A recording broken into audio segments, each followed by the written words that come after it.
ನಮಸ್ಕಾರ ವೀಕ್ಷಕರೇ, on spot ನ್ಯೂಸ್ಗೆ ಸ್ವಾಗತ. ನಾನು ಸಂಗೀತ. 371ನೇ ಜೆ ಕೇವಲ MBBS ಸೀಟುಗಳಲ್ಲಿ ಮಾತ್ರ ಲಾಭದಾಯಕವಾಗಿದೆ ಹೊರತು ಇತರೆ ಕ್ಷೇತ್ರಗಳಲ್ಲಿ ಪರಿಣಾಮಕಾರಿಯಾಗಿ ಅನುಷ್ಠಾನಗೊಂಡಿಲ್ಲ.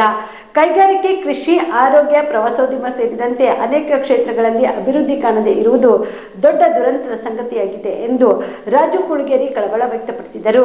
ಕಲಬುರಗಿಯ ಪತ್ರಿಕಾ ಭವನದಲ್ಲಿ ಕರೆದ ಸುದ್ದಿಗೋಷ್ಠಿಯನ್ನು ಉದ್ದೇಶಿಸಿ ಮಾತನಾಡಿದ ಅವರು, ಈ ಭಾಗದ ಸಮಗ್ರ ಅಭಿವೃದ್ಧಿಗಾಗಿ KKRDB ರಚನೆ ಆಗಿ ವರ್ಷಕ್ಕೆ 5,000 ಕೋಟಿ ರೂಪಾಯಿ ಅನುದಾನ ಬಿಡುಗಡೆ ಎಂದು ಪತ್ರಿಕೆಗಳಲ್ಲಿ ಓದಲು ಸಿಗುವುದು ಹೊರತು ವಾಸ್ತವಿಕತೆಯಲ್ಲಿ ಇಲ್ಲ. ಈ 5,000 ಕೋಟಿ ರೂಪಾಯಿ ಅನುದಾನ ಹೆಚ್ಚುವರಿ ಹಣವು ಅಥವಾ ಸಾಮಾನ್ಯವಾಗಿ ಎಲ್ಲ ಇಲಾಖೆಗಳಿಗೆ ರಾಜ್ಯ ಸರ್ಕಾರದಿಂದ ಬರುವ ಸಾಮಾನ್ಯ ಬಜೆಟ್ ಹಣವು ಎಂಬ ಪಾರದರ್ಶಕತೆ ಇಲ್ಲ.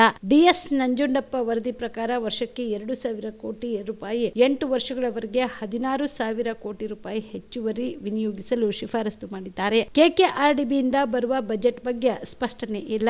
ಉದ್ಯೋಗದಲ್ಲಿ ಕೂಡ ಕ್ಲಾರಿಟಿ ಇಲ್ಲ. ಮೊದಲು 33,000 ಹುದ್ದೆ ಖಾಲಿ ಇವೆ ಎಂದು ಹೇಳಿ ಈಗ 12,000 ಹುದ್ದೆ ಭರ್ತಿಯಾಗಿ 17,000 ಹುದ್ದೆ ಖಾಲಿ ಇರುವವು ಎಂಬ ಗೊಂದಲಮಯ, ಇದರಲ್ಲಿಯೂ ಕೂಡ ಸ್ಪಷ್ಟ ಚಿತ್ರೀಕರಣ ಇಲ್ಲ ಎಂದು ಆರೋಪಿಸಿದರು. ಉಪಸಮಿತಿ ಮಾಡಿದರು, ಸಂಪುಟ ಉಪಸಮಿತಿ. ಇದು ಜಾರಿಯಾಗಲಿಕ್ಕೆ, ಪರಿಣಾಮಕಾರಿ ಜಾರಿಯಾಗಲಿಕ್ಕೆ ಒಂದು ಸಂಪುಟ ಉಪಸಮಿತಿ ಮಾಡಿ ಅದಕ್ಕೆ HK ಪಾಟೀಲ್ರಿಗೆ ಅಧ್ಯಕ್ಷ ಮಾಡಿದರು. ಅವಾಗ ನಾವು ವೈಜನಾಥ ಪಾಟೀಲ್ರಿದ್ದಾಗ ನಾವು ಭಾಳ ದೊಡ್ಡ ಪ್ರಮಾಣ ಹೋರಾಟ ಮಾಡಿದ್ವಿ. ನಮ್ಮ ಭಾಗದವ್ರಿಗೆ ಮಾಡಿರಿ, ಆ ಭಾಗದವ್ರಿಗೆ ಕಳಕಳಿ ಇರೋಂಗಿಲ್ಲ, ಅವ್ರಿಗೊಂದು ಈ ಮಣ್ಣಿನ ವಾಸನೆ ಅವ್ರಿಗೆ ಗೊತ್ತಿರೋಂಗಿಲ್ಲ ಅಂಥೇಳಿ ಮಾಡಿ. ಆದರೂ ಅದು ಚೇಂಜ್ ಆಗಲಿಲ್ಲ. ಅದಾದಮೇಲೂ ಕೂಡ ಲೋಕನಾಥ್ ಅಂತ ಒಬ್ಬ ನಮ್ಮ ಭಾಗದವನು ಇರಲಾರ್ದವ ಬೆಂಗಳೂರದ ಒಬ್ಬನಿಗೆ ತಂದು ಕೂಡಿಸಿದ್ರು.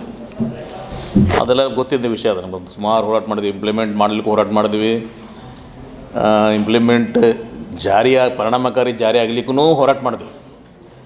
ಅದಾಗಲ್ಲ ಲೋಕನಾಥ್ ಅವ್ನು ನಮ್ಮ ವಿರುದ್ಧ ಮಾಡ್ಕೋತೇ ಹೋದ. ಈಗ ಈ ಸರ್ಕಾರ, ಕಾಂಗ್ರೆಸ್ ಸರ್ಕಾರ ಬಂದಮೇಲೆ ಸುದೈವದಿಂದ ನಮ್ಮ ಭಾಗದವರೇ ಆದಂಥ ಮತ್ತು ಜಿಲ್ಲಾ ಉಸ್ತುವಾರಿ ಸಚಿವರು ಮತ್ತು ಈ ಭಾಗಕ್ಕೆ 317 ಜೆಗೆ ಅವಾಗ ಪಾರ್ಲಿಮೆಂಟ್ನಾಗಲಿ ಬೇರೆ ಕಡೆ ಆಗಲಿ ಹೋರಾಟ ಮಾಡ್ತಕ್ಕಂಥವ್ರು ಅವ್ರ ಪುತ್ರ ಆದಂಥ ಇವತ್ತು ಪ್ರಿಯಾಂಕ್ ಖರ್ಗೆ ಅವರು ಇವರು ಸಂಪುಟ ಉಪಸಮಿತಿ ಅಧ್ಯಕ್ಷರಾಗ್ಯಾರ. ಅಧ್ಯಕ್ಷರಾಗಿ ಸುಮಾರು 1.5 ವರ್ಷ ಅಲ್ಲಿ ಕಳೆದು ಬಂತು. ಇದುವರೆಗೂ ಎಷ್ಟು ಸಭೆಯೋ ಗೊತ್ತಿಲ್ಲ. ಅಥವಾ ಈ ನೇಮಕಾತಿ ಬಗ್ಗೆ ಆಗಲಿ, ಮುಂಬಡ್ತಿ ಬಗ್ಗೆ ಆಗಲಿ, ಅಥವಾ KKRDB ದುಡ್ಡು ಬರ್ತಕ್ಕಂಥದ್ದಾಗಲಿ, ಅದ್ರ ಬಗ್ಗೆ ಯಾವುದೇ ರೀತಿ ಪರಿಣಾಮಕಾರಿಯಾಗಿ ಇಲ್ಲಿವರೆಗೂ ಆ ಉಪಸಮಿತಿ ಕೆಲಸ ಮಾಡಿಲ್ಲ. ಒಂದು ದೊಡ್ಡ ದುರ್ದೈವ. ಮತ್ತು ಈಗ ನೀವು 370 ಜೆ ನೀವು ನೋಡ್ತಿದ್ರೆ ಓನ್ಲಿ MBBS. ನಾನೊಬ್ಬ ಡಾಕ್ಟರ್ ಇದ್ದೀನಂತಲ್ಲ, ಕೇವಲ MBBSಗಳು ಮಾತ್ರ ಇದು ಲಾಭದಾಯಕದ ಹೊರತು ಬೇರೆ ಯಾವ ಕ್ಷೇತ್ರನೂ ಇಲ್ಲ ಸರ್. ನೀವು ಎಲ್ಲ ಕ್ಷೇತ್ರ ನೋಡ್ರೆ ಹೊಡ್ಕೊಬಡ್ಕೊನೇ ಇಲ್ಲ. ಕೇವಲ MBBSನಾಗ ಮಾತ್ರ ಇದು ಆಗ್ತದೆ. ನೀವು ಒಂದು ಆಧಾರ್ ಕಾರ್ಡ್ ಹೇಳಬೇಕಂತಂದ್ರೆ ಇನ್ನೂ ಒಂದು 5-6 ವರ್ಷನಾಗ ಮನೆಗೆ 2 ಡಾಕ್ಟರ್ ಆಗ್ತಾರೆ. ಈ 370 ಜೆ ಇದು ಹಿಂಗೆ ಮುಂದುವರಿತಂದ್ರೆ ಆಧಾರ್ ಕಾರ್ಡ್ ನಮ್ಮ ಮನೆಯೇ ಅದ. ನಮ್ಮ ಮನೆ 15-16 ಮನೆ ಒಂದು ರೋ ಅದ. ಅದ್ರ ಓಸು ಡಾಕ್ಟರ್ ಎಲ್ಲ 370 ಜೆ ಒಳಗೆ. PG ಅಂತೂ ಈಗ ಸಾಕಾಗ್ಯದ PGಗಳು. ಹಂಗಾಗ್ತದೆ. ಇನ್ನೂ 5 ವರ್ಷನಾಗ ಇಡೀ ಕಲ್ಯಾಣ ಕರ್ನಾಟಕ ಬರೀ ಡಾಕ್ಟ್ರೇ ಕಾಣ್ತಾರೆ. ಅದು ಒಂದಾಯ್ತು. ಈಗ ಇದು ಈ ಭಾಗಕ್ಕೆ KKRDB ಮಾಡಿದ್ರು, ಕಲ್ಯಾಣ ಕರ್ನಾಟಕ ಅಭಿವೃದ್ಧಿ ಹೊರ ಇದು ಅಂಥೇಳಿ. ಸರ್ ನಾವೊಂದು 7 ವರ್ಷ ಕೆಳಗೆ ಒಂದು RTದಾಗ ಕೇಳಿದ್ದು ನಾನು. ಈ ಯೂಶಲಿ ಈ ಬೋರ್ಡ್ಗಳಂತಂದ್ರೆ ಈ ಸಾಮಾನ್ಯವಾಗಿ PWDಗೆ, ಆರೋಗ್ಯ ಇಲಾಖೆಗೆ ಅಥವಾ ಪಶುಸಂಗೋಪನಾ ಇಲಾಖೆಗೆ ಸಪ್ರೇಟ್ ಆದಂಥ ಒಂದು ದುಡ್ಡು ಬರ್ತದೆ ಬಜೆಟ್ ಎವ್ರಿ ಇಯರ್. ಆ ಬಜೆಟ್ಗೆ ನಾನು RTನಾಗ ಕೇಳಿದಾಗ KKRDB ಬರ್ತಕ್ಕಂಥ ಬಜೆಟ್ ಎಷ್ಟು, ಇಲಾಖಾವಾರು ಬಜೆಟ್ ಎಷ್ಟು ಅಂದ್ರೆ ಇಲಾಖಾವಾರು ಬಗ್ಗೆ ನಮ್ಮ ಮಾಹಿತಿ ಇಲ್ಲ. KKRDBಗೆ ಎಷ್ಟು ಕೊಡ್ತೀವಿ ಅಂಥೇಳಿ ಮಾಹಿತಿ ಅದ. ಅಂದ್ರೆ ಆ ಇಲಾಖಾವಾರು ಇರೋ ಮಾಹಿತಿ ಇಲ್ಲ. BPL ರೇಷನ್ ಕಾರ್ಡ್ ಹಾಗೂ ಆಯುಷ್ಮಾನ್ ಕಾರ್ಡ್ ಫಲಾನುಭವಿಗಳಿಗೆ ಸುಜಿನಿ ಆಸ್ಪತ್ರೆಯಲ್ಲಿ ಉಚಿತ ಚಿಕಿತ್ಸೆ. ಕಲಬುರಗಿಯಲ್ಲಿ ಸ್ತ್ರೀ ರೋಗ ಹಾಗೂ ಮಕ್ಕಳ ಚಿಕಿತ್ಸೆಗಾಗಿಯೇ ಪ್ರತ್ಯೇಕ ಆಸ್ಪತ್ರೆ ಪ್ರಾರಂಭ.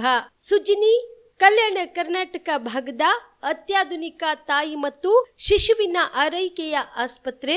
ಸ್ತ್ರೀ ರೋಗ ತಜ್ಞ ಖ್ಯಾತ ವೈದ್ಯರು ಹಾಗೂ ಮಕ್ಕಳ ತಜ್ಞ ಖ್ಯಾತ ವೈದ್ಯರ ತಂಡದಿಂದ ಕಡಿಮೆ ದರದಲ್ಲಿ ಚಿಕಿತ್ಸೆ, ವಿಶ್ವ ದರ್ಜೆಯ ಉಪಕರಣಗಳ ಮತ್ತು ಅತ್ಯಾಧುನಿಕ ICU, NICU ಹಾಗೂ ಇತರೆ ಸೌಲಭ್ಯಗಳಿಂದ ಮಕ್ಕಳಿಗೆ ಗುಣಮಟ್ಟದ ಆರೈಕೆ. ಸುಜಿನಿ ಆಸ್ಪತ್ರೆಯಲ್ಲಿನ ಸೌಲಭ್ಯಗಳು: ದಿನದ 24 ಗಂಟೆಯಲ್ಲಿ ತುರ್ತು ಸೇವೆ, ಹೈ ರಿಸ್ಕ್ ಗರ್ಭಧಾರಣೆ, ಒಬೆಸ್ಟ್ರಿಕ್ ICU, ನವಜಾತ ಮತ್ತು ಶಿಶು ICU, ಶಿಶು ಸಂಬಂಧಿತ ಶಸ್ತ್ರಚಿಕಿತ್ಸೆ, ಲ್ಯಾಪ್ರೋಸ್ಕೋಪಿ, ಲಸಿಕಾಕರಣ, ತಜ್ಞ ವೈದ್ಯರ ಸಲಹೆ, ಡಯಾಗ್ನೋಸ್ಟಿಕ್ ಮತ್ತು ಅಲ್ಟ್ರಾಸೌಂಡ್ ಸೇರಿದಂತೆ ಅನೇಕ ಸೌಲಭ್ಯಗಳು ನಿಮ್ಮ ಸುಜಿನಿ ಆಸ್ಪತ್ರೆಯಲ್ಲಿ ಲಭ್ಯ. ಹೆಚ್ಚಿನ ಮಾಹಿತಿಗಾಗಿ ಸಂಪರ್ಕಿಸಿ ಸುಜಿನಿ ಆಸ್ಪತ್ರೆ, ಬಿಗ್ ಬಜಾರ್ ಎದುರುಗಡೆಗೆ, ಕಲಬುರಗಿ. ದೂರವಾಣಿ ಸಂಖ್ಯೆ 08472 272727 ಅಥವಾ ಮೊಬೈಲ್ ನಂಬರ್